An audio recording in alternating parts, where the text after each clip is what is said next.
There is a frequency that the Velhari use only once. It is not a greeting frequency, not a trading signal, not the warm harmonic pulse they use when they find a world worth visiting. It is older than all of those. It is the frequency their ancestors broadcast when their first-generation colony ships found themselves adrift, engines cold, supplies depleted, the stars unfamiliar, and needed to tell someone, anyone, that they were still alive but fading fast. It had not been heard in over 200 years. When Way Station Calder 9 picked it up, the duty officer on shift ran a diagnostic before she reported it. Then she ran another. The frequency was real, the ship was real, and it was moving at barely 12% of standard approach velocity, which meant whatever was powering it was nearly spent. Station Director Marinose was eating a late meal in her office when the alert reached her console. She read the frequency designation twice. Then she set down her food and did not pick it up again for 4 days. The Velhari are not a species accustomed to asking for help. This is not pride or not merely pride. Their physiology evolved on a world with 3 apex predators and 1 moderate-sized prey species, which was them. The Velhari learned early that broadcasting vulnerability was a method of dying. They signal strength. They signal abundance. They do not signal desperation. Which means that when a Velhari ship broadcasts the old frequency, the drowning frequency, some of the older coalition translators called it, something has already gone profoundly wrong. Director Osei met the ship at Docking Bay 7 personally. The crew numbered 1. The medical team that boarded found Delegate Solvath collapsed against the navigation console, one foreleg curled around a crystalline container approximately the size of a human fist. His bioluminescent patches, which on a healthy Velhari cycle through blues and warm golds as naturally as breathing, were dim, almost gray. He had enough left to extend the container toward Osei when she crouched beside him. He had enough to say 2 sentences in Velhari before the medical team sedated him for treatment. The station's translator rendered it this way. They are auditing your sector. This is what auditing means. The crystalline container held a memory archive. 312 years of one species watching another species work. Marinose spent 6 hours with the archive before she called anyone. This is worth noting because Osei was not a person given to dramatic pauses. She had managed Calder 9 for 11 years. The way station sat at the intersection of 4 trade corridors and processed an average of 47 interstellar contacts per standard month. She had handled first contacts, medical emergency, a minor civil war between 2 delegations who had been accidentally triple booked into the same conference suite, and once, famously, a containment breach of a biological sample that turned out to be harmless but smelled catastrophic for 2 weeks. She was not someone who needed 6 hours to decide how to feel about something. She needed 6 hours because the archive was not a message. It was a record. Meticulous, precise, cross-referenced, and deeply cold. It documented, in the Velhari's characteristically exact observational style, the activities of an administrative body called the Dominion of Ashen Worlds across a span of 4 centuries. The Dominion did not conquer. That was the first thing the archive made clear. Conquest implies conflict, and the Dominion had very little interest in conflict. Conflict was inefficient. It damaged infrastructure, disrupted supply chains, generated refugee populations that required processing, and often resulted in the destruction of assets that had taken centuries to cultivate. The Dominion audited. When a species was identified as a net negative entry in the Dominion's interstellar resource ledger, consuming more in terms of raw materials, navigable space, gravitational influence, or administrative attention than it contributed to the flow of trade and data across the Dominion's network, that species was designated resource category null. From that point, a process called the quieting commenced. The archive described 14 quietings across 400 years. The process was always the same. Dominion administrative vessels would arrive in system and begin a 40-day assessment period, broadcasting routine economic notices that most species governments would have filed and forgotten. During this time, Dominion technicians described in the archive with the Velhari word that translates roughly as accountants with engineering certifications would access the target civilization's infrastructure grids, power distribution networks, communications relays,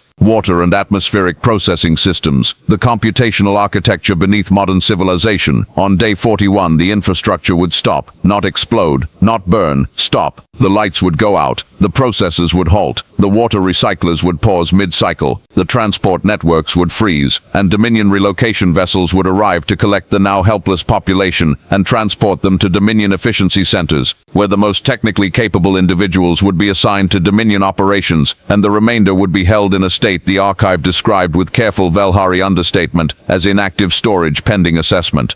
14 species, gone from the galactic record. Not killed, the Dominion found killing wasteful, but disassembled. Preserved in a form that served the Dominion's interests and no others. Their cultures stored as data, their histories archived, their children learning only what the Dominion taught.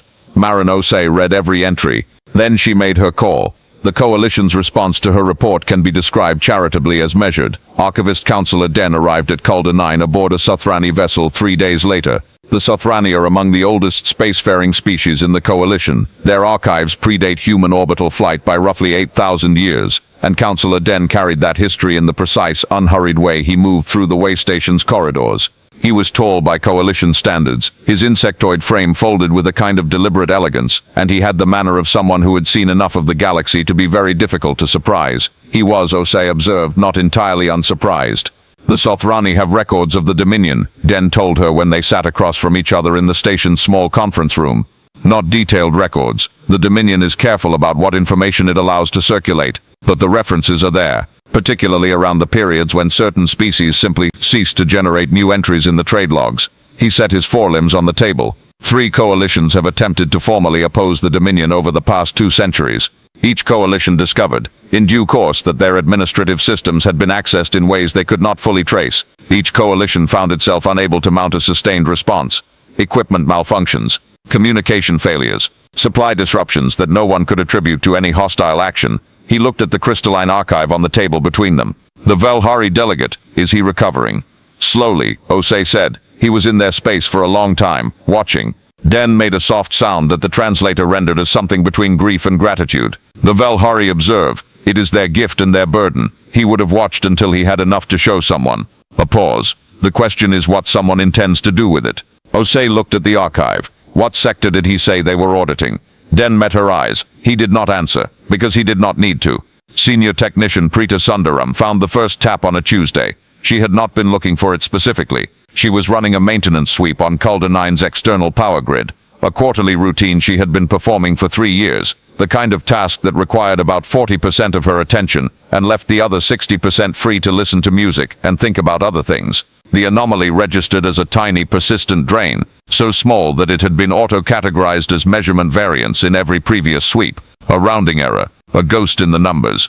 Preeta had a particular relationship with ghosts in numbers. She had grown up helping her mother run a small fabrication shop, and her mother had a saying, "The machine that loses nothing, but the machine that loses a little, every single day, is losing something very specific to somewhere very deliberate."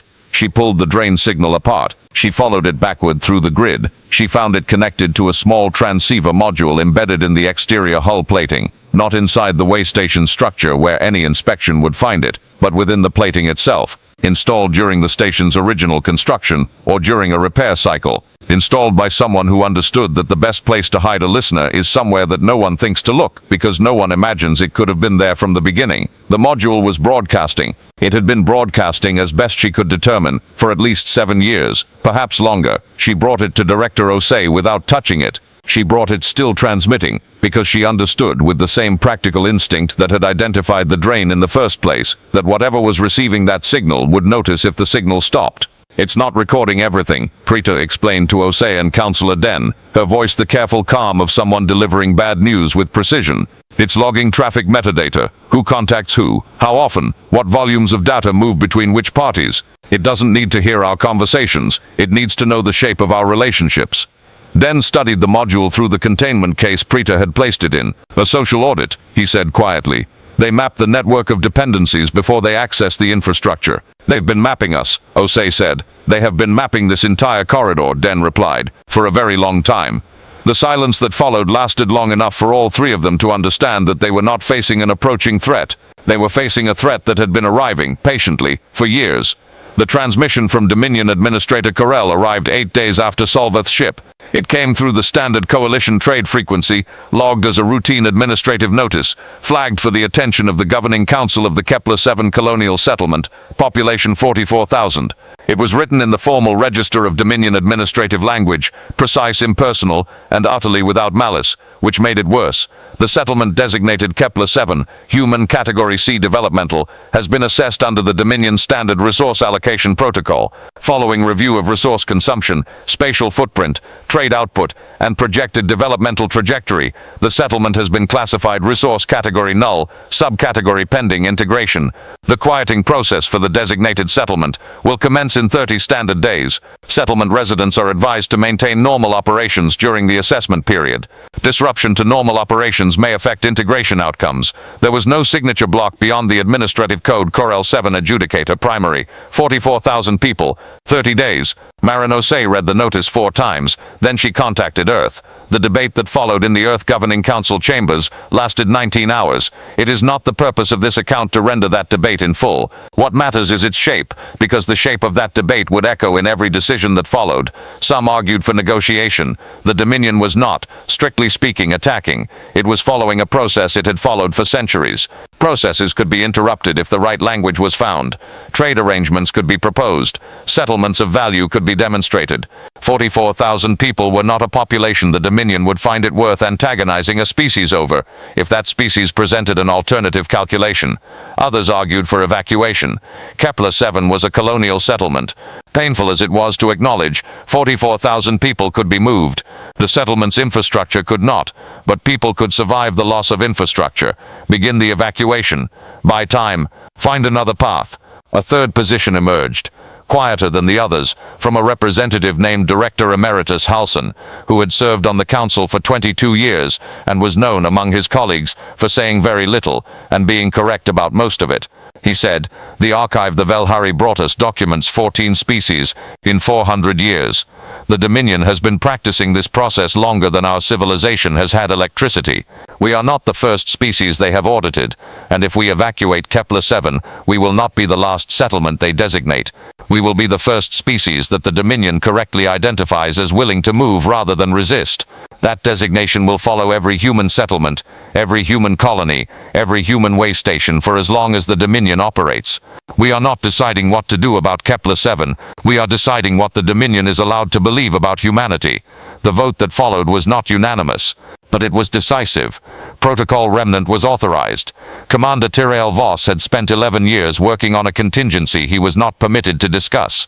This is a specific kind of professional life, the kind that requires believing deeply in something you cannot explain, defending a budget line that appears in no public document, and trusting that the work matters, even when the evidence of its mattering is classified at a level that means most of the people you respect will never know you did it.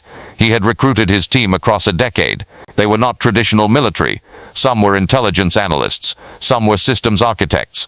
Several were what the Coalition's other species would have called historians, humans who had spent their careers mapping the administrative and institutional structures of interstellar civilizations, not as academic exercise, but as operational intelligence. Because Protocol Remnant was built on a theory that Voss had refined over those 11 years of quiet work. The theory was this: civilizations that operate through bureaucracy are not defeated by armies. Armies can be replaced. Bureaucracy, once it fails, tends to fail catastrophically and completely, because bureaucracy is a system of trust. Trust that the records are accurate, that the processes work, that the information flowing through the network reflects reality. Introduce sufficient error into a bureaucratic system, and the system does not adapt. It accelerates. It processes the errors as data. It generates more errors in response. It audits itself into paralysis. The Dominion of Ashen Worlds had been auditing civilizations for 4 centuries. It had never considered that a civilization might audit it back. Elder Mayavuth arrived at Calder 9 on a ship that had no registry in any database Marinose could access. The Kethsorel were not technically a species anymore, or not entirely. 60 years ago, the Dominion had begun a quieting of the Kethsorel home system, a process that had reached approximately 40% completion before a cascade failure in the Dominion's relay network had caused the automated systems to pause. The Dominion had dispatched a repair team. The repair team had encountered a Kethsorel resistance effort that was small, poorly equipped, and the Dominion's subsequent assessment noted with what could only be read as administrative irritation, extraordinarily persistent. The repair had been delayed, then delayed again. Then the relay failure had spread to adjacent systems, and the quieting of Kethsorel had been placed in a status the Dominion's own records classified as pending re-evaluation, which in practice meant that 60% of the Kethsorel population was free, 40% was in Dominion efficiency centers, and the whole situation had been sitting in an administrative queue for 6 decades. Maveth was old enough to remember the day the lights had started going out. She was old enough to remember why they had stopped. The Dominion's administrative architecture is not a single system, she told Commander Voss and Director Osei in the conference room, her voice carrying the texture of someone who had learned to speak carefully after a long time of speaking very little. It is a network of interlocking audit protocols. Each protocol validates the others. Each section of the Dominion's infrastructure, every ship, every relay, every efficiency center, reports its status to a regional administrative node, which compiles and forwards to a sector node, which compiles and forwards to the central ledger. She placed a data chip on the table. When the relay in our system failed, it did not merely stop one process. It created a discrepancy between what the regional node reported and what the sector node expected. The sector node began querying. The regional node began generating error reports. Both systems attempted to reconcile. Neither could. They cycled. The quieting protocols, which require continuous administrative confirmation to proceed, could not receive that confirmation. They halted. Voss looked at the data chip. You've been studying the architecture for 60 years. We have been surviving inside it for 60 years, Maveth said. The people in the efficiency centers are still alive because the Dominion's own system has not yet resolved the error that paused their processing. They are in the queue. They are waiting. Every year we prevent the Dominion from correcting that error. They wait another year. She met his eyes. You have 30 days for Kepler-7. We have 60 years of knowledge about how to make the Dominion systems argue with themselves. Captain Yasha Brennan made her position clear in the first operational briefing. This is a theory, she said. She was sitting across from Voss, arms crossed, with the expression of someone who had been handed a plan she found both impressive and alarming. A well-researched theory by intelligent people who have clearly put enormous effort into it. But we are talking about introducing errors into the administrative network of a civilization that has been operating this network for 400 years, with 30 days until 44,000 people lose the ability to keep their air recyclers running. And our plan relies on the administrative equivalent of throwing sand in the gears, and hoping the whole machine seizes. Yes, said Preeta Sundaram from the corner of the room, where she had been connecting a modified version of the TAP module to her own systems. That is the plan. Brennan looked at her. You're the one who found the tap in the wall plating. I am. And you think you can use it to get into their network. Preeta set down the module. The tap was installed to broadcast out, which means it has a connection pathway to Dominion receiver infrastructure. That pathway goes both ways, if you know how to reverse the handshake. She paused. I've been working on knowing how for 6 days. I think I have it. You think? Captain, Preeta said, with the particular patience of someone who respects skepticism as a professional virtue. I also thought the drain in the power grid was a rounding error. I was wrong about that too, and being wrong led me somewhere useful. I have found that being precisely wrong in the right direction is a reasonable navigation strategy. Brennan was quiet for a moment. Can you do it without them detecting the intrusion? Not indefinitely, but long enough to plant what we need to plant. Brennan looked at Voss. Voss looked at the star map showing the Kepler-7 system. 29 days from now. What exactly are we planting? Brennan asked. Voss answered. Their own audit. Back at them. With different numbers. The operation had a name in the protocol remnant documentation. Recursive. In practice, the team referred to it by the shorter term that Preeta used when she was explaining it to people who needed to understand quickly and without excessive technical detail. The echo. The principle was straightforward. The Dominion's administrative network trusted its own nodes. It had to. The network was too vast, too distributed for any central authority to verify every report manually. The trust was the system, which meant that if you could convince one node that its neighbor's reports were subtly incorrect, not wildly wrong, not obviously corrupted, but slightly off in ways that demanded verification, you could cause that node to generate queries. Those queries would cause neighbor nodes to audit themselves and generate response reports. Those reports would contain the corrected data, which the original node would flag as inconsistent with its earlier data, which would generate more queries. The system would begin talking to itself in a loop that consumed increasing portions of its processing capacity. The Dominion had protocols for corruption detection. Preeta had identified them in her first 12 hours inside the network. The protocols would recognize a large-scale attack. They would not recognize a small, consistent, self-perpetuating discrepancy, because the protocols were designed to find enemy interference, and the echo did not look like enemy interference. It looked like the kind of small, compounding administrative error that arose organically in any large enough system, the kind the Dominion's own auditors spent their careers chasing through the ledgers. The irony, Voss told Commander Brennan on the 14th day, is that the Dominion is very good at finding these errors when they occur naturally. Their auditors are excellent, but their auditors are looking for errors in external data. They are not designed to consider that the error might be in their own verification systems. What happens when the echo reaches a critical threshold? Brennan asked. The nodes begin to disagree about fundamental facts. Which resources are allocated where? Which settlements have been processed? Which integration procedures have been completed? The quieting protocols require accurate confirmation from 3 separate administrative levels before each phase can proceed. If those levels disagree, the protocols halt. And the efficiency centers, the people already in them. Voss was quiet for a moment. If the nodes cannot confirm their administrative status, the centers default to maintenance mode. No further processing, no integration procedures. The people inside them stop being processed. Brennan absorbed this. They just wait. They wait, alive, until someone can get them out. On the 22nd day, Administrator Carell contacted Calder 9. He was not what Marin Ose had imagined. She had, without fully acknowledging it, imagined something that would be easier to oppose. Someone who enjoyed what the Dominion did, or who was indifferent to it in the self-satisfied way of someone who has confused efficiency with virtue. Carell was neither. He was a tall figure with the grey-toned skin and precise, unhurried movements of his species, and he spoke with the manner of someone who found emotion neither useful nor offensive, simply irrelevant to the calculation at hand. He acknowledged Ose's presence with the slight inclination of his head that the Dominion used in lieu of a greeting. Director Ose, he said, I am contacting you in advance of the Kepler-7 integration timeline, as a professional courtesy. It has come to our attention that the settlement's administrative oversight has been transferred to Coalition Authority. This complicates the standard integration procedure. I wanted to confirm that the transfer does not affect the timeline. Ose looked at him across the transmission. It does affect the timeline. Corell waited. He was patient in the way that administrative certainty makes people patient. He did not expect resistance, which meant he had no particular urgency about resolving it. The Kepler-7 settlement will not be integrated, Ose said. A pause. Not a long one. Director, the Dominion's assessment of the settlement is complete.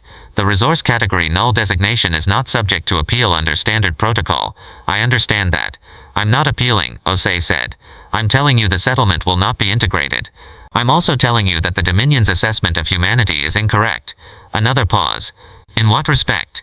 In the respect that your assessment assumed we would respond to the Kepler-7 notice the way 14 other species responded to similar notices, with negotiation or relocation. Your audit of our sector was thorough. Your analysis of our institutional behavior was detailed. But your analysts studied our history of conflict with each other and concluded we were manageable. They missed the more important data. Which data? The reason we stopped fighting each other, Ose said. And what that means about what we're capable of when we decide to fight something else. Corell studied her for a moment. Then he said, the quieting of Kepler-7 will proceed on the established timeline. I would encourage the settlement's residents to maintain normal operations. The transmission ended. Ose turned to the console where Prita was working. How are we doing? Prita did not look up. 17 days in. The echo is in 43 regional nodes. The sector level hasn't noticed yet. A pause. They will though. Probably in the next 4 days. And Kepler-7. 8 days ahead of us. Prita's hands moved across her console. We need to be faster. The detection happened on day 25. It was not as Prita had predicted. A human error that triggered it. It was the Dominion's own audit system. The very mechanism that made the network trustworthy. That caught the anomaly. And flagged it for a senior auditor's review. Within 6 hours, Carell had identified the source of the intrusion as originating from the TAP module at Calder 9. His response was immediate and characteristic. He did not send military vessels. He accelerated the Kepler-7 timeline. The notice arrived simultaneously at Calder 9 and at Commander Voss's operational vessel. Kepler-7 integration has been reclassified. Priority administrative. Revised timeline. 72 hours. Brennan read the notice on the bridge of her ship, and turned to Voss. "Can we get them out?" "We can get most of them out," Voss said. "We have 8 evacuation vessels in system. They can carry 30,000 at maximum capacity. That's not most of them.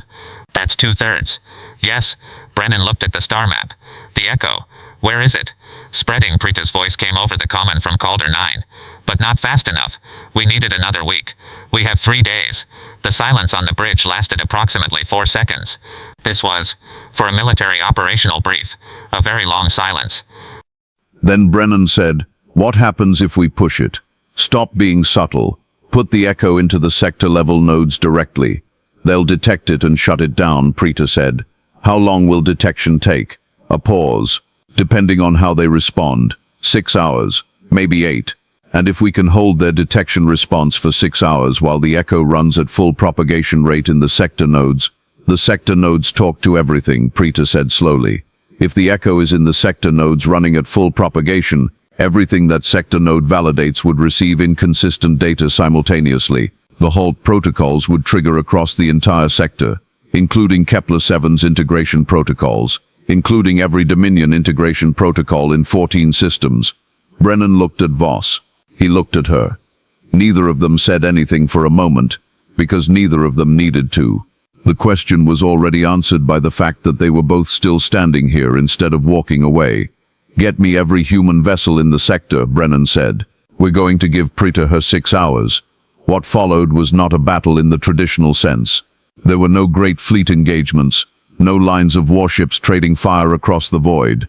There were 22 human vessels, a mixture of Navy units and converted freight haulers that had been quietly positioned throughout the sector over the preceding month, and there were Dominion administrative vessels that had not been designed for combat because the Dominion had rarely needed combat vessels.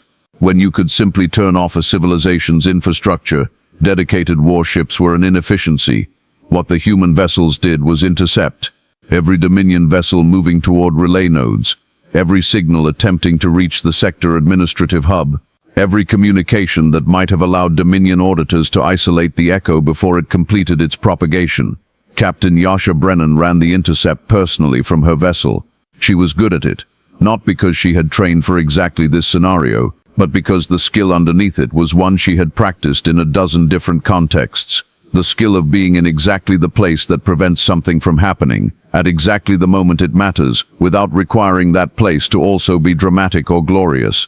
She positioned her vessel. She blocked the signal. She moved and blocked the next one. She did this for 6 hours and 11 minutes. In that time, Preeta Sundaram ran the Echo into the sector nodes at full propagation speed. She watched the cascade begin on her console, not with triumph, which would have felt incorrect, but with the focused attention of someone observing a very complex reaction that must be monitored carefully because it is simultaneously the solution and a thing that could go wrong. The sector nodes began to disagree. They disagreed about which settlements were in which administrative category. They disagreed about which integration procedures had been completed and which were pending.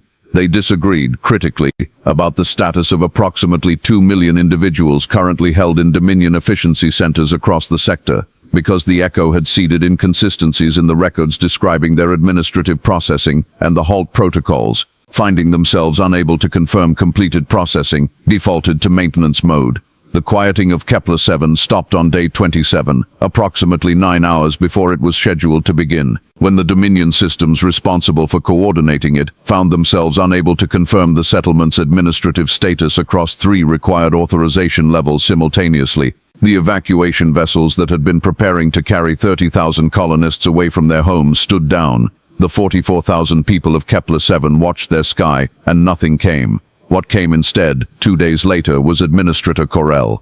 He arrived at Calder 9 aboard a single administrative vessel. He requested a formal meeting. He was shown to the same conference room where Solvath's archive had first been reviewed, and he sat across from Director Ose and Commander Voss with the manner of someone who had spent considerable time arriving at a conclusion and was now prepared to state it without rancor. "The Dominion has conducted a revised assessment," he said. Ose waited. "The Echo, as your technician has apparently named it, is not a weapon in any sense our analysts had modeled for. It cannot be isolated or extracted from the network because it is not an external intrusion. It is a pattern within the network's own data that the network's verification systems continue to propagate independently of any external input. We can slow it, We can quarantine sections of the affected infrastructure, but removal would require a manual audit of every record in the affected sector, a process that would take by current estimate approximately 40 years. That seems inefficient, Osei said. It is extremely inefficient, Corell agreed without apparent irony. The Dominion is conducting a reassessment of the human civilization category. The previous assessment classified humanity as Category C developmental, a species in the early stages of interstellar integration, manageable through standard resource protocols. He paused. The revised assessment has generated some internal debate. There is not at present consensus on the appropriate category. What categories are being considered? Voss asked. Corell looked at him. The primary proposal is variable dominant. It has not been applied to any species in the history of the Dominion's classification system. The room was quiet. The Dominion, Corell continued, is requesting a formal dialogue regarding the terms under which the Echo's propagation might be managed, and under which the individuals currently in administrative stasis in the efficiency centers might be addressed. Osei leaned forward slightly. They would be released. That is the nature of the dialogue the Dominion is requesting. That is not a dialogue, Osei said. That is a precondition. The people in those centers are released. All of them. The Dominion's quieting protocols are suspended permanently and placed under coalition oversight. The administrative architecture that enabled the quieting is shared with the coalition fully, so that no variant of this process can be operated covertly again. She paused. Those are the terms under which we have the conversation about the Echo. Corell studied her for a long moment. Then he said, with the careful precision of someone accustoming themselves to a new mathematical reality, the Dominion will require time to process the implications. You have 30 days, Osei said. She held his gaze without blinking. It seems like a reasonable timeline, she added. The releases took 3 months. 2,114,000 individuals from 14 species were transferred from Dominion efficiency centers to coalition care facilities. The process was slow because it had to be careful. People who had been in administrative stasis for decades, some for generations, required medical attention, cultural reorientation, the kind of patient-sustained support that cannot be rushed without doing harm. Elder Mayavith's people were among the last released, because the Kethserol Center was deep in Dominion territory, and the logistics were complex. When Mayavith finally received confirmation that the last of her people had been transferred to safe custody, she was standing in the conference room at Calder 9, where she had explained the Dominion's architecture to Commander Voss 8 weeks earlier. She stood very still for a long time. Osei, who had been reviewing a report at the table, looked up and then set the report down. 40%, Mayavith said. Not to Osei specifically, to the heir, to the 60 years. For 60 years, yes, Osei said. Mayavith turned to her. Her expression was the particular kind of complicated that happens when grief and relief arrive simultaneously and refuse to sort themselves into a manageable order. Your people could have evacuated the Kepler 7 settlement. It would have been painful but survivable. Instead we could not have evacuated Kepler 7 and lived with the decision, Osei said. Not after reading the archive, not after knowing. She paused.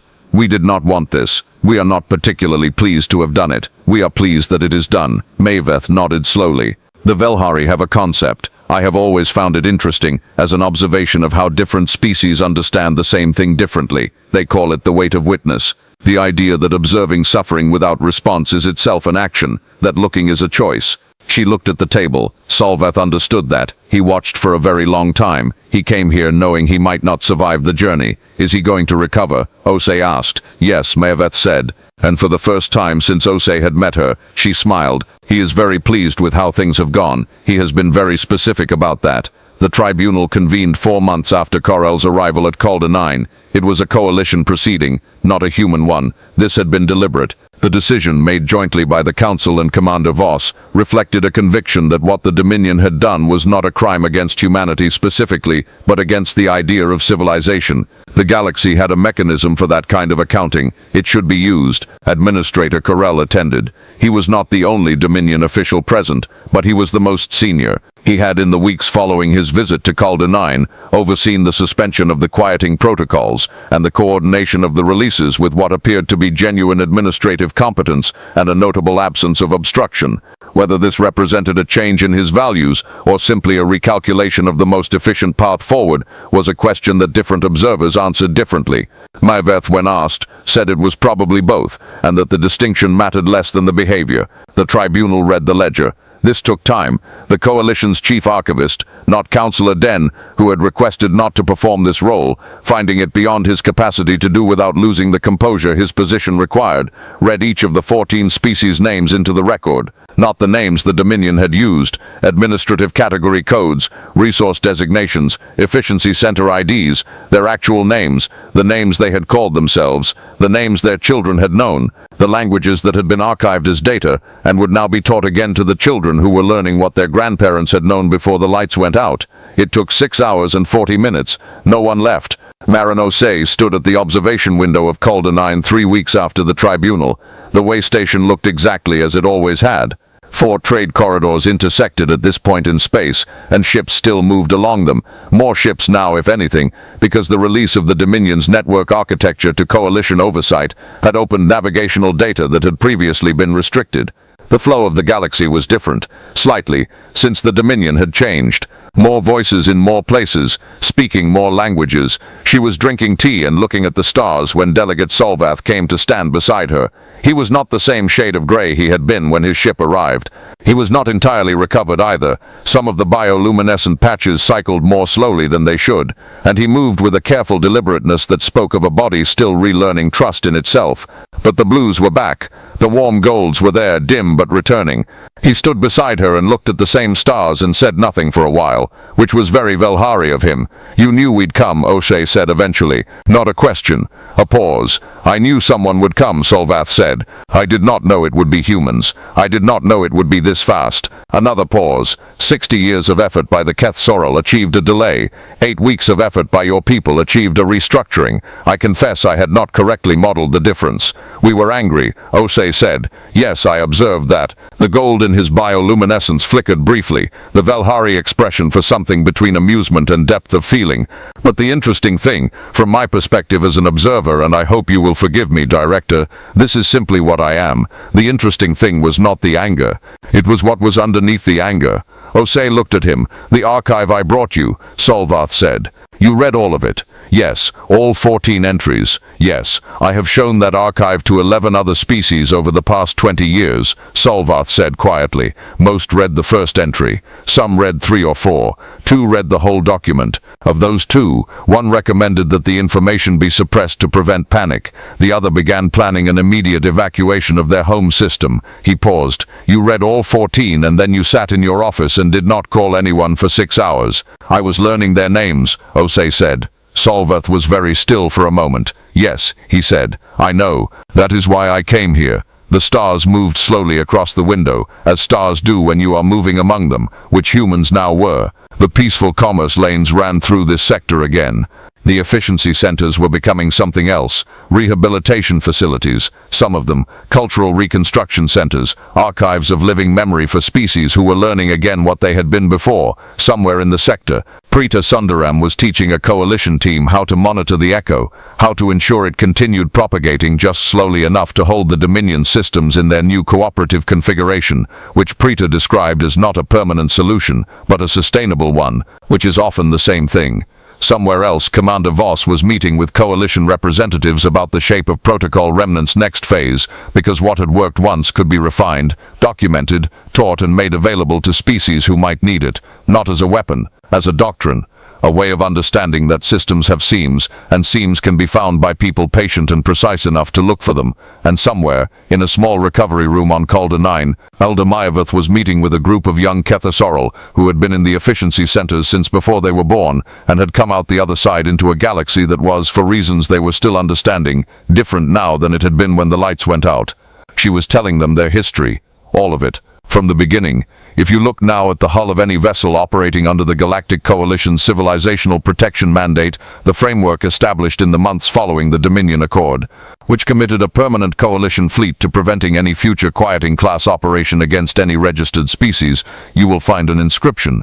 It is not in a single language. It was written in all 41 languages of the species that came through the efficiency centers, plus the Velhari, plus Human Standard, which makes 43 lines arranged in a spiral on the hull plate, so that every line is both first and last depending on where you begin reading.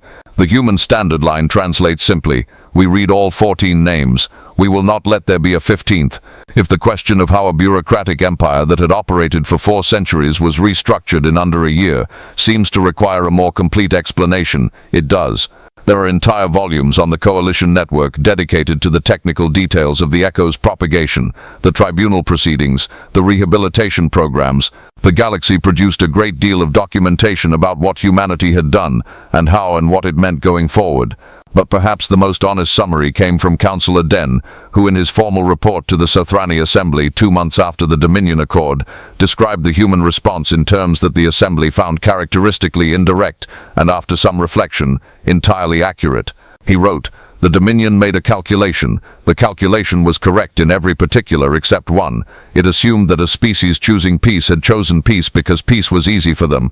It had not modeled the alternative, that peace might be the constraint a species places on itself precisely because it understands what it is capable of when that constraint is removed.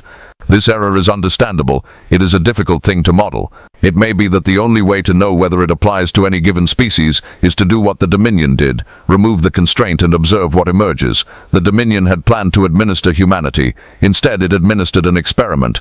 The results have been recorded and will be available to any civilization that finds itself curious about the answer.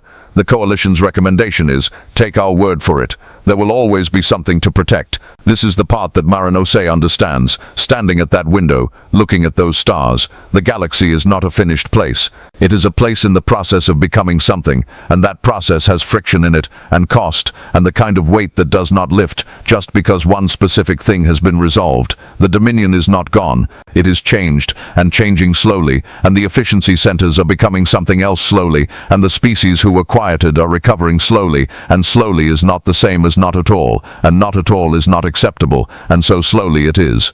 The stars are not empty. They are full of things that have not happened yet, civilizations in their early chapters, species that have not yet built their first ship, worlds that do not know they will one day need a word for witness and a word for response, and the particular costly, irreplaceable knowledge of the distance between them. Humanity has those words now. Humanity is learning, quietly and with the particular patience of a species that has been paying attention, what it means to carry them.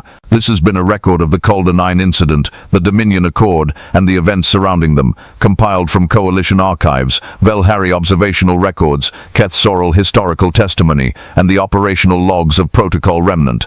The full archive is available on the Coalition Historical Network. If these stories resonate with you, the idea that endurance matters, that memory is a form of power, that civilizations can be more than what their worst moments make them, consider sharing them. More accounts are being compiled.